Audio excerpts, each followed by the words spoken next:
શ્રી છત્રપતિ શિવાજી મહારાજની જન્મ જયંતિ નિમિત્તે 7 વર્ષની દુર્વા રવિભાઈએ અદ્ભુત પ્રદર્શન કરી લોકોને મંત્રમુગ્ધ કરી દીધા। શ્રી છત્રપતિ શિવાજી મહારાજની 395મી જન્મ જયંતિ નિમિત્તે મુજમોડા સર્કલ ખાતે પુષ્પાંજલિનો કાર્યક્રમ યોજાયો હતો। શ્રી છત્રપતિ શિવાજી મહારાજની જન્મ જયંતિ નિમિત્તે ફક્ત 7 વર્ષની દુર્વા રવિ સોનાવણેએ અદ્ભુત પ્રદર્શન કરી લોકોને મંત્રમુગ્ધ કરી દીધા હતા। 4 વર્ષથી શ્રી છત્રપતિ શિવાજી મહારાજની જન્મ જયંતિ નિમિત્તે દુર્વા પોતાનું પરફોર્મન્સ આપીને તમામ લોકોના દિલ જીતી લે છે। આજે આ દુર્વાએ શિવ ગર્જના કરીને તમામ ઉપસ્થિત હિન્દુ સમાજના આગેવાનો અને મેયર પિંકીબેન સોની તેમજ કાઉન્સિલર મનીષ પગારને મંત્રમુગ્ધ કરી દીધા હતા। શિવાજી મહારાજના આજના એમના જયંતિના અવસર ઉપર નીડર, સાહસિક, શક્તિશાળી, ધર્મનિરપેક્ષ અને વીર એવા છત્રપતિ શિવાજી મહારાજનો જ્યારે જન્મજયંતિ મહોત્સવ છે ત્યારે આ વિસ્તારના કાઉન્સિલર શ્રી મનીષભાઈ પગાર દ્વારા મને અહીંયા આમંત્રિત કરવામાં આવી। 2004ની સાલમાં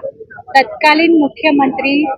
શ્રી નરેન્દ્રભાઈ મોદીજી દ્વારા આ પ્રતિમાનું અનાવરણ કરવામાં આવ્યું હતું। વિસ્તારના સૌ નાગરિકો સાથે મળી અને પ્રતિવર્ષ તેમના જયંતિ અવસર ઉપર સૌ સાથે મળી અને એમની વીરતાને, એમની ધર્મનિરપેક્ષતાને અને હિન્દવી સ્વરાજની સ્થાપના સાથે મરાઠી પ્રજામાં એમણે દેશપ્રેમ અને રાષ્ટ્રભાવનાની જે લાગણી જન્માવી હતી, તો સાથે સાથે હિન્દુ સંસ્કૃતિ અને હિન્દુની ધર્મ રક્ષા માટે એમણે જે પોતાના પ્રતિબદ્ધતા પૂર્વકના જે પ્રયત્નો કર્યા હતા અને ખરા અર્થમાં હિન્દી સ્વરાજ્યની રક્ષા કરનાર એક સબળ નેતૃત્વ પૂરું પાડનાર એક રાજવી કે જેમણે સમગ્ર દેશમાં હિન્દુ સ્વરાજ્ય માટે પણ પોતે પ્રયત્નો કર્યા હતા, તો સાથે સાથે બીજા ધર્મની રક્ષા કરનાર ધર્મપ્રેમી, ઉદાર ધર્મવાદી પણ હતા। ત્યારે આજ રોજ એમના જયંતિ અવસર પર આ એમની પ્રતિમાને પુષ્પાંજલિ અર્પણ કરવાની તક મને મળી અને મને માટે આમંત્રિત કરવા બદલ હું આ વિસ્તારના અમારા સાથી કાઉન્સિલર શ્રી મનીષભાઈ પગાર, રીટાબેન અને તેમનો આભાર પણ માનું છું કે મને પણ આ તક આપી અને